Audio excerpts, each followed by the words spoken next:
Well, welcome to the next lesson in our Unreal Engine 5 blueprints video tutorials. So let's have a look. Just want to talk about what we've got. In fact, we're not going to use these, are we? So this is what we've got so far with our main menu. Last time, in fact, we looked at level 3, didn't we? It created a new level. Save that, sure. All right, and we did a few things such as adding our trace into our character so that we could detect what was happening. And there we go. So we're coming across this, and this is something we can interact with. So if I hit the E key, it tells me, hey, we interacted. So pretty simple so far, but we've got the I guess the beginnings of a structure here. So we've got something here where detecting that it's there, and then we're actually running a function or an event in that object and say, hey, we interacted. Okay, so well, fine. So now we can go about our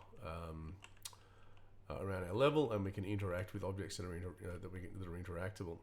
But at the moment, really, we can only interact with these particular objects. So why is that? Let's have a bit of a look. Oh, we got runtime error. Whenever you get these, always a good idea to read them. That's one thing I tell my students, because it's amazing how often they get errors and then they just go, oh, clear or close or whatever. Read it. If you get an error, read it. So what have we got here? Blueprint runtime error, access none, trying to read property, player character. All right, node, set screen text graph, event function. Okay, that's the door one, right? Okay. So that's the problem. So I think the issue is because we made these changes, and so it's not going to be a problem yet. Sorry, I've picked up a nice summer cold.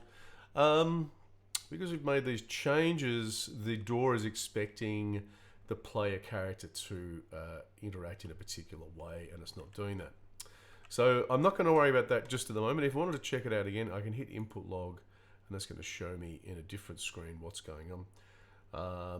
And in fact, the input log gives me a whole lot of information. I think I've already mentioned that all our print messages come through here, so we can see these things that we've printed. We can see what particular blueprint we've printed those from. So it's BP test C3, C2, and so that saves it for us because it only comes up on the screen momentarily.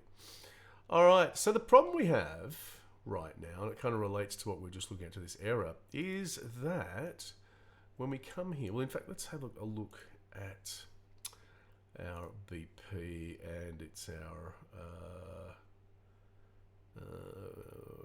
this one, isn't it? Our FP character trace. All right, so this is our character. Remember, we set up our where we're running our trace from with the arrow, and if we go to the event graph, we have my line trace, and we've been through all this, so you can check that out in the previous video tutorial lesson. Now, let's just have a look at what we've got. What are we doing here, and why are we limited to what we can do? Well, we are doing our trace, setting it all up, going, and we're saying, okay, if we hit something, did we hit something true? If false, we don't care. We don't really care whether, we just want to get rid of it. If we did hit something, then we're saying cast to BP test 01. This is where our problem is, because that's a particular class.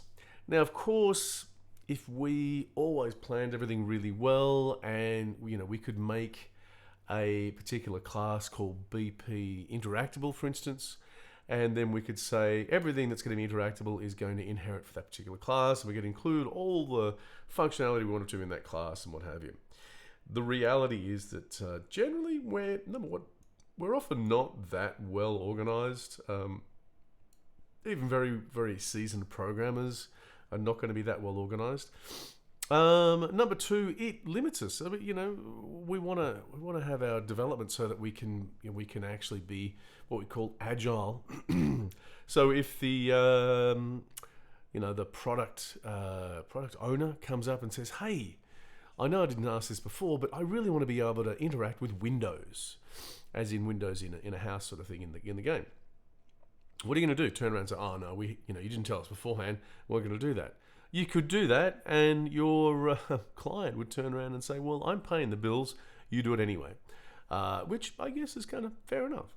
So there is another option, and we can use that other option here instead of cast to BP test.